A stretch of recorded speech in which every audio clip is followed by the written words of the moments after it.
तो मैंने कहा भाई आप लोग वहां दिल्ली में मोर्चा संभालो, मेरी ड्यूटी कर्नाटका में लगी हुई है। पिछले 2 महीने से मोटे तौर पे मैं कर्नाटका में ही बैठा हुआ था। और अगर वोट की चोट लगती है तो उसके बाद इनके तेवर बदलते हैं, इनके मिजाज बदलते हैं, फिर इनको कानून संविधान मर्यादा में थोड़ी सी समझ आनी शुरू हो जाती है।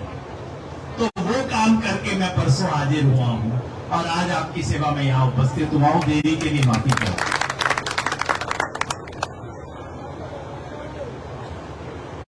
इस आंदोलन के साथ वही खेल किया जा रहा है जो किसान आंदोलन के साथ किया गया था।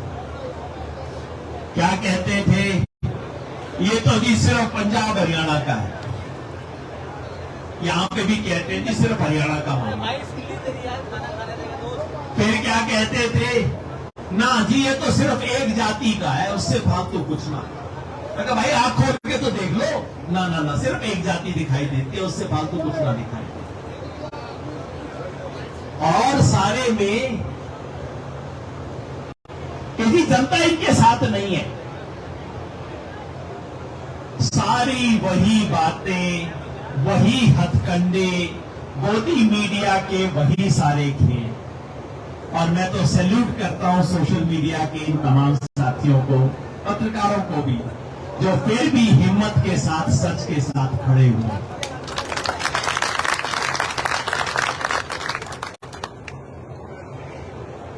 अभी दिनेश बहन यहां बैठी हुई थी, मैं उनको कह रहा था कि जीजी, हमारे यहां छोटी बहन को भी जीजी बोल देते हैं। मैं कहा जीजी देख कि तुम जो लड़ रही हो, ये इस देश की हर लड़की देख रही है तुम्हारी इस लड़ाई।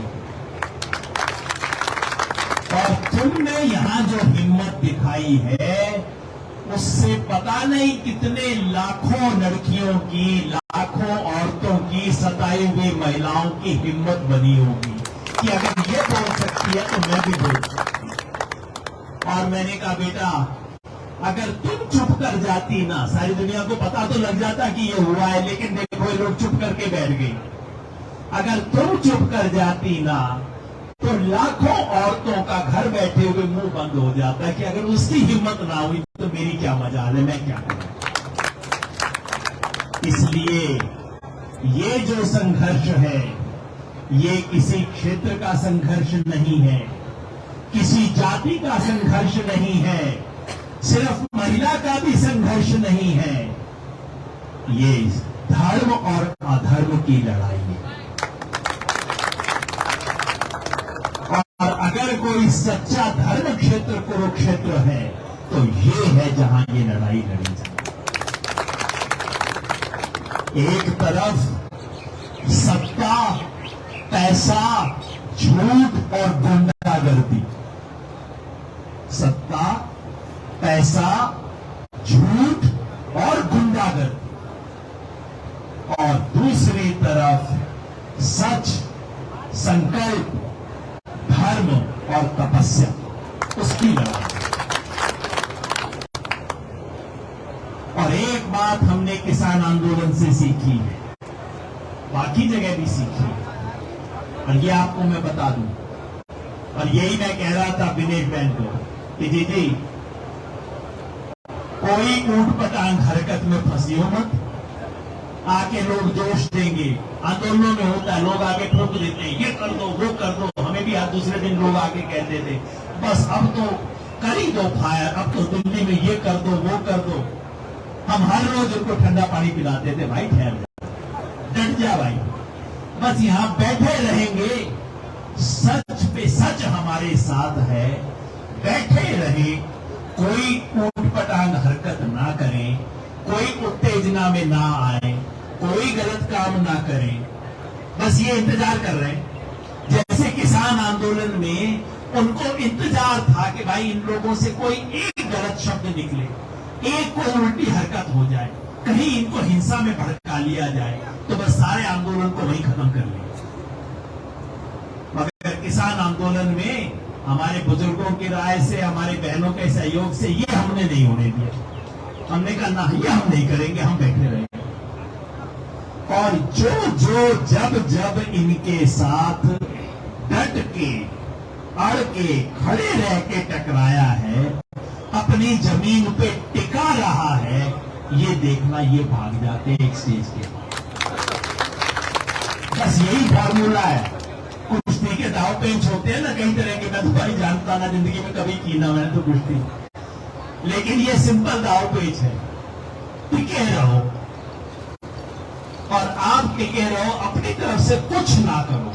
सच आपके साथ है, एक दिन ये आपको सड़क पे दौड़ते हुए दिखाई देंगे, भागते हुए दिखाई देंगे। तो मैं ज्यादा लंबी बात ना करूंगा, आप सबको मैं फिर धन्यवाद देना चाहता हूं। मैंने बार बार कहा है कि पिछले 9 साल में इस देश में विपक्ष जो है वो संसद में नहीं, सड़क पे रहा। सड़क से जो बात संसद में होनी चाहिए, इतनी दुर्भाग्य से वो बातें नहीं होती संसद में। आजकल तो माइक ही ऑफ कर देते। जो सच की आवाज है वो इस देश में सड़क से बुलंद हुई, और ये एक और नमूना, ये सच की आवाज। झूठ को ऊपर से प्रश्रय दिया जा रहा है। मैंने एक लेख लिखा था सिर्फ ये पूछते हुए कि प्रधानमंत्री चुप क्यों है। ये प्रधानमंत्री की चुप्पी मुझे समझ नहीं आती। तमाम चीजों पे प्रधानमंत्री बोलते हैं, ऊंचा ऊंचा बोलते हैं, पता नहीं कितना बोलते हैं, जहां ना बोलना चाहिए वहां भी बोलते हैं, जो बात ना बोलनी चाहिए वो बोलते हैं। और ये साधारण सी बात कि भाई हमारे देश की मान सम्मान मर्यादा के प्रति, हमारे देश के गौरव के प्रति इन बच्चियों के साथ अन्याय हुआ है, सच्ची जांच करवाऊंगा, और जांच में पकड़ा गया तो छोड़ूंगा नहीं, तब तक भैया तू उतर जा। अच्छा, जो आदमी है खुद अपने मुंह से बोल रहा है, ये ब्रजभूषण अपने मुंह से कह रहा है प्रधानमंत्री एक बार बोलते तो मैं उतर जाऊंगा, तो भाई क्या दिक्कत है? तो क्या दिक्कत, खुद बोल रहा है। ऐसा नहीं कि कोई रेसलिंग फेडरेशन है, सरकार से स्वतंत्र है, मैं क्या कर सकता हूं, ऐसा कोई मामला नहीं है। बंदा खुद बोल रहा है। एक बार प्रधानमंत्री इशारा करते मैं छोड़ दूंगा, मतलब इशारा नहीं आया, या कि इशारा करने वाले को इशारा हो चुका है, कहीं आंखों आंखों में इशारा हो चुका है कि तू चिंता ना कर, देखी जाएगी, कोई नहीं बेटा तेरे साथ है। या मजबूर है भाई, देश के, दुनिया के सबसे बड़े, सबसे मजबूत नेता यही कहते हैं इतना मजबूत है जी मोदी, तो भाई इतना मजबूत है कि एक छोटे से गुंडे के सामने नहीं टिक सकता। ठीक है, ऐसी मजबूती है भाई। अखबारों में रिपोर्ट आती है, इनका वहां पे जनाधार है, इनका फला जाति से सपोर्ट है, अगर ये नहीं रहेंगे तो फला जाति के वोट इनसे कट जाएंगे। तो भाई राजनीति यहां नहीं हो रही, राजनीति तो वहां हो रही है। वहां वोटों की कैलकुलेशन चल रही है कि अगर इस आदमी को हाथ लगा दिया तो इतनी कॉन्स्टिट्यूएंसी जाएंगी, इतने वोट जाएंगे, और मान के चल रहे हैं कि जनता पागल है, जनता बेवकूफ है, गुंडे के पीछे जनता चलती है, मान के चल रहा है नेता। तो इतने मजबूत नेता है कि एक गुंडे के सामने असहाय है, इतने दूरदृष्टि वाले हैं कि मान के चलते हैं कि जनता गुंडे के पीछे चलेगी, या कि नेताजी को फर्क नहीं पड़ता, या कि नेताजी को खुद लगता है कि औरत है, कर दिया, क्या फर्क पड़ता है। क्या ऐसा मामला है? ये देश सवाल पूछ रहा है, मेरे पास इसका उत्तर नहीं है सब सवाल का, लेकिन आज ये देश सवाल पूछ रहा है। बेटी बचाओ के नारा देने वालों से सवाल पूछ रहा है, क्या आप गंभीर हो, या आप कहीं ना कहीं इन चीजों को शय दे रहे हो, या कि आप मजबूर हो। अगर इन तीनों में से कुछ भी हो तो आपको प्रधानमंत्री बने रहने का अधिकार नहीं है।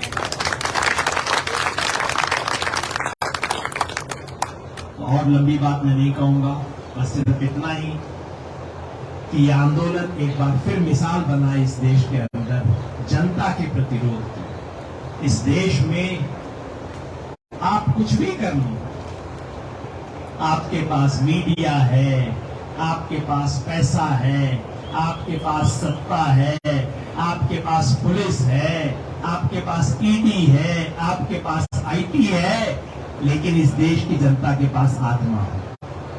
और वो आत्मा नहीं मरती। सब कुछ कर लो, आत्मा इस देश की जनता की जागी हुई है। अंत में कुछ भी कर लो, देश की जनता को पता लग जाता है या गलत कर रहा है, तो गलत कर रहा है। बाकी ठीक है, टीवी से उसकी आंख में आप खूब दूर झोंक लो, तो हो जाता है, पागल भी हो जाती है बीच बीच में जनता, लेकिन आखिर में जनता की आत्मा कहती है ना, ये तो गलत कर।